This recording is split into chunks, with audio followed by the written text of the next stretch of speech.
Hello everybody, welcome back to another video. Hope you're doing well today. Round 9 had us in Washington in the US. Round 10, we've got a long flight. We are all the way in Italy. We are in Juventus, Turin to be precise. Maybe Turin. I might need to double check the pronunciation. How many Italians actually do we have that watch the channel? I know we've got like a bunch of Aussies, a bunch of Kiwis.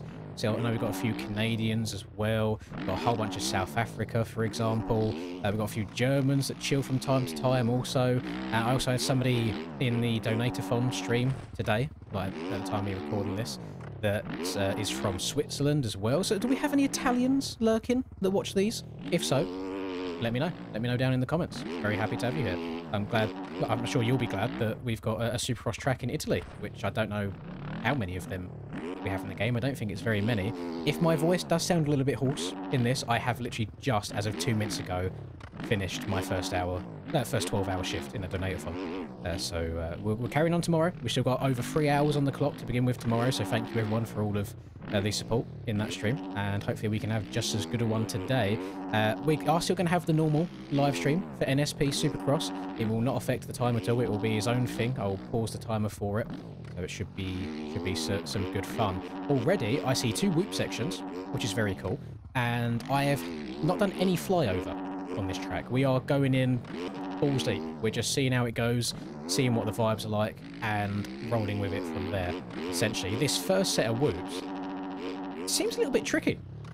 Like, really tricky, actually. And I'm thinking back to last week, where I think Aiden ran a slightly higher road value than he normally does for this series, and the whoops were really brutal. Like, the boys were having to start moving their way around to the far edges of the track to try and miss some of that erode out, and I like it. I mean, from a spectator, it creates good racing because people are more prone to making mistakes, so then you get more passes that go on.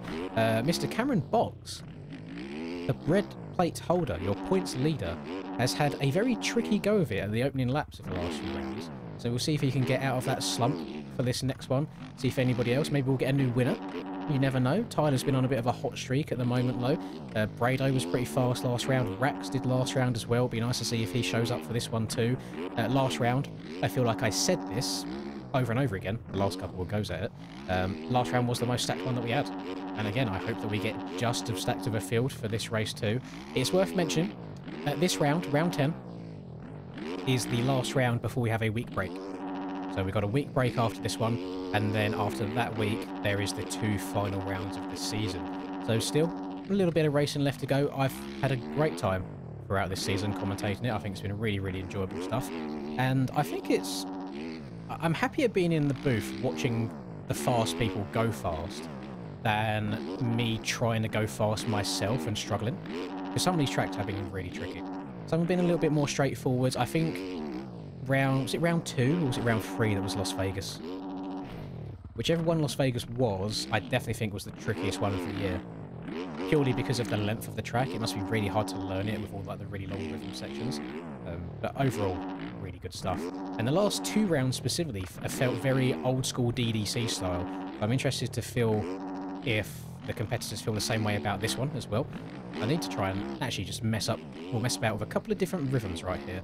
Because Aiden's been going through the effort of adding like low sides, high sides, different rhythms that you can mess around with. But is there any way of downsiding that single there, for example, so you get better run into the corner?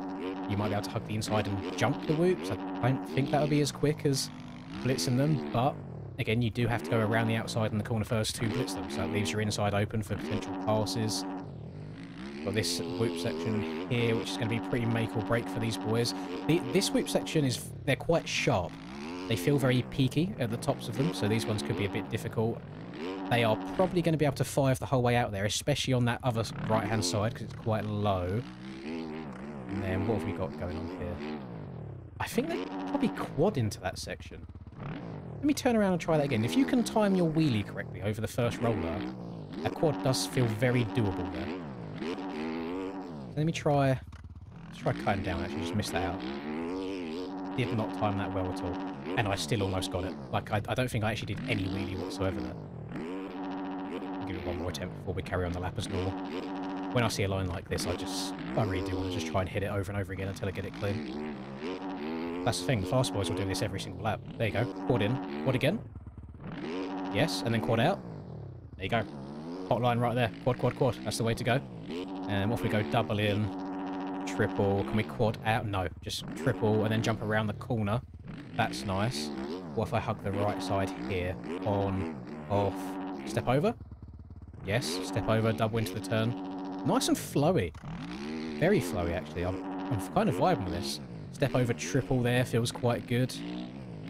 Let me just mess around. Let me go inside here. Can I triple? You can triple from the inside. Okay, good to know. You go triple, double, jump into the berm, hug down to the left. Make sure you lock bikes nice and straight for the whoop section so you don't get kicked around. And then I think it's just a triple double before the finish. Yeah. You might be able to send and go quad and then jump over the finish line to end a lap. But yeah, not very replicatable in a race scenario there doing that. So triple double before the finish line. And it's actually quite a short track, I didn't realise. So about the 1:10 mark, I'm sure the boys at the top of the pack will be... Actually, it's going to be a lot quicker than that, because I turned around a few times that lap. Let me try and get a few lines. I think I might case this next quad. Oh, no, barely got it. And again. Yes, clean. I do like this double in here, where you go double, triple, triple. Because then, again, it enables you to jump around this corner, which I think ends up being more beneficial for this rhythm. So let me try to step in over, and then triple, and then you quad into the corner. I don't know which would be faster in there. I really don't. But the good news is, I'm not the one that has to find that information out. The actual people competing does. I just get to sit and watch them do it. Go triple. Double that. Yeah, I mean, I think that people like Cam and Tyler, maybe Rax if he does it as well, the people that are usually right at the top of qualifying, based on that lap time I've just run, and the time it's going to be when I cross the line, these boys will definitely be underneath 1 minute and 10 seconds. So I've just done a 1:12.1 with lots of mistakes and not good corner speed and not downsiding everything perfectly. Wouldn't surprise me even see 108s. I was going to say maybe 107s, that might be pushing it. 108s definitely does sound reasonable. Really, really does. So we shall see. Really, like, really fun, flowy track as well. Like, really fun. I feel like I'm downsiding things nicely.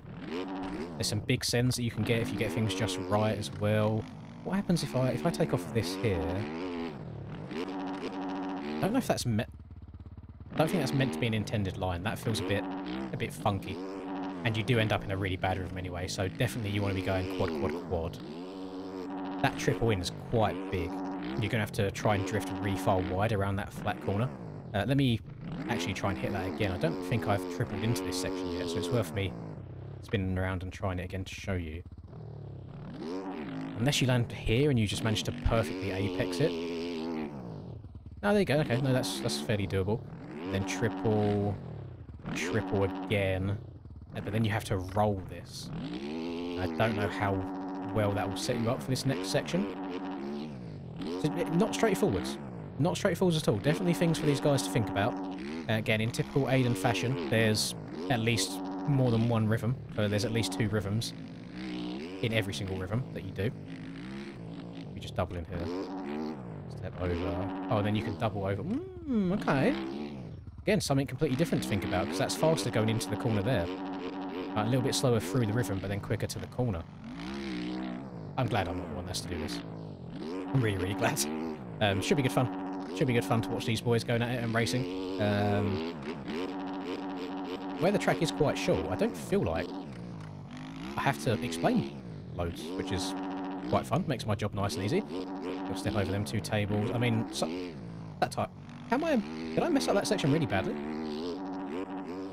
Apparently I'm a second, 1.3 seconds up.